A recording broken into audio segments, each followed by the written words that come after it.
Assalamu alaikum everyone. I hope you all are fine and doing all well. So in this video we will be covering our new model verb, and that is fond of. Fond of जो है उसका हम लोग कब इस्तेमाल करते हैं? Fond of जो है वो हम लोग उसका तब इस्तेमाल करते हैं जब हम लोग कहना चाहते हैं कि मैं इस चीज़ को करने की शौकीन हूँ, लाइक मैं इस चीज़ को करने का इंटरेस्ट रखती हूँ. So in those type of sentences we use fond of. ठीक है, कि मैं चाय पीने की शौकीन हूँ, मैं मूवी देखने की शौकीन हूँ, मैं आउटिंग करने की शौकीन हूँ, मैं शॉपिंग करने की शौकीन हूँ. सो these are all the sentences we use when we want to make the sentences of our own interest. So we can use fond of modal verb. Okay, so let me come to its structure के how can we make the sentences of using fond of. So हाँ, इसका जो structure है वो कैसे होता है? जैसे कि you have been watching my previous videos, in those I have also told you that we use basically the 4 sentence structure of making a particular sentence. तो जो हमारे पास सेंटेंस स्ट्रक्चर होते हैं, there are 4 sentence structure: positive sentence structure, negative sentence structure and interrogative sentence structure and negative interrogative sentence structure. अगर आप इन structure को समझ लेंगे so it will become more easier for you to make a sentence. Okay, so सबसे पहले आप लोगों को करना क्या है फॉर्मूले में. If you talk about the positive sentence structure, तो इसमें आपको सबसे पहले सब्जेक्ट लगाना है. If you don't know what is subject, what is verb and what is object, so you can go to the first lecture of my all the videos, so you can easily understand what is subject, verb and object. Then first of all we will be applying subject plus is mr.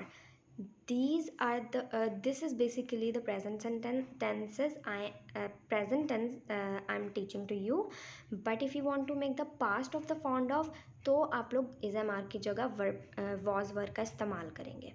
Okay, if you want to make past sentence. लेकिन अगर आप लोग present sentence का इस्तेमाल कर रहे हैं तो इज़ एम आर लगाएंगे.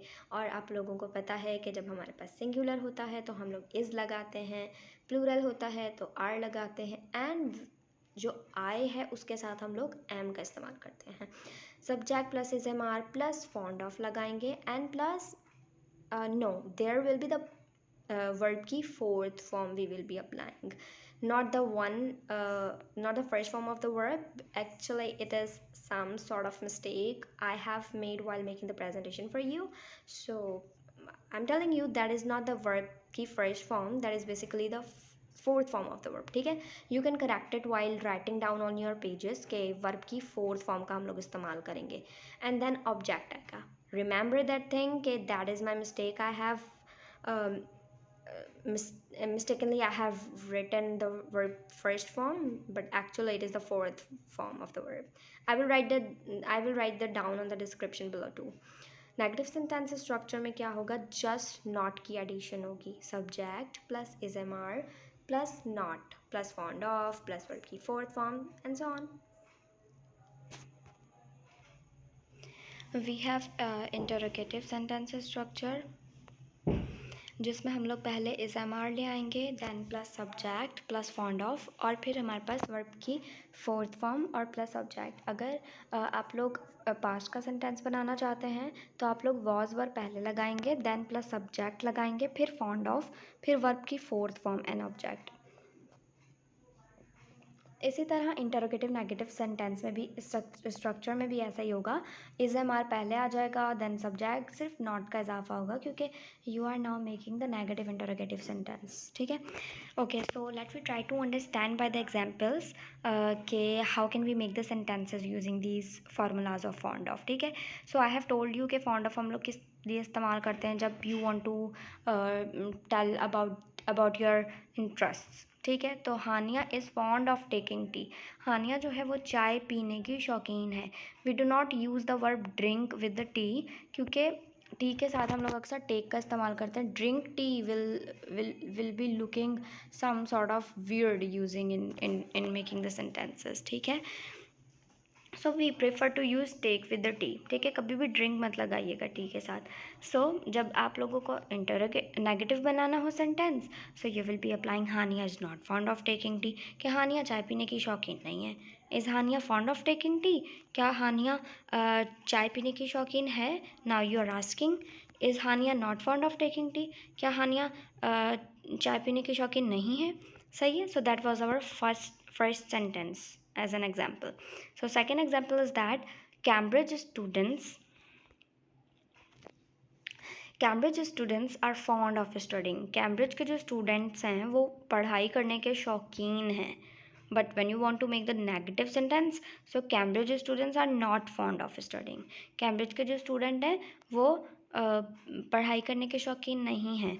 सो अगर आप रिलेट करें ना स्ट्रक्चर को तो देखें, सब्जेक्ट हमारे पास क्या है? Cambridge student is the subject. Are हम लोगों ने इसलिए लगाया क्योंकि we are using the plural subject. Plural यानी एक से ज़्यादा स्टूडेंट्स. ठीक है. फिर नॉट हमारे फॉर्मूले का ही है, एंड देन फॉन्ड ऑफ भी फॉर्मूले का है, और वर्ब की फोर्थ फॉर्म आएगी स्टडिंग. ठीक है. Here I did not give any object, लेकिन अगर आप हानिया वाले सेंटेंस में देखेंगे ना, Haniya is not fond of taking T. So T is the object after the verb taking. ठीक है. एंड नेक्स्ट सेंटेंस, जब आप सवालिया पूछना चाह रहे हैं, are Cambridge students fond of studying? क्या कैम्ब्रिज के स्टूडेंट्स जो हैं वो पढ़ाई करने के शौकीन हैं? Are Cambridge students not fond of studying? क्या कैम्ब्रिज के स्टूडेंट पढ़ाई करने के शौकीन नहीं हैं? So that's how you can make the sentences using the structure. अगर आप लोग if you keep writing the sentences in to your paper, और up to 40 to 50 sentences in a day if you are making, so that's how you can improve your English writing. So third example we will move to, their children are fond of playing tennis. Okay, that is not paying, that is actually playing. Okay, उनके बच्चे tennis खेलने के शौकीन हैं. Their children are not fond of playing tennis. उनके बच्चे tennis खेलने के शौकीन नहीं हैं. Are their children fond of playing tennis? क्या उनके बच्चे टेनिस खेलने के शौकीन हैं? Are their children not fond of playing tennis? क्या उनके बच्चे टेनिस खेलने के शौकीन नहीं हैं? So these are the sentences you can make using these structures.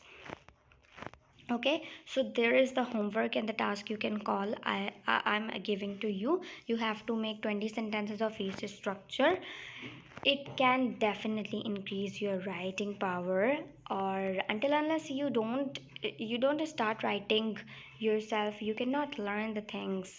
So practice makes you perfect. I hope you have heard this. So if you keep practicing your English, so it will keep increasing your power of English.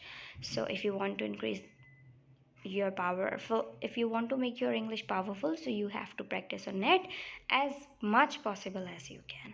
Okay, so I will be up with the new video with the new model verb in the next video. So I hope you have got the lecture. Till then, Allah Hafiz, take care of yourself.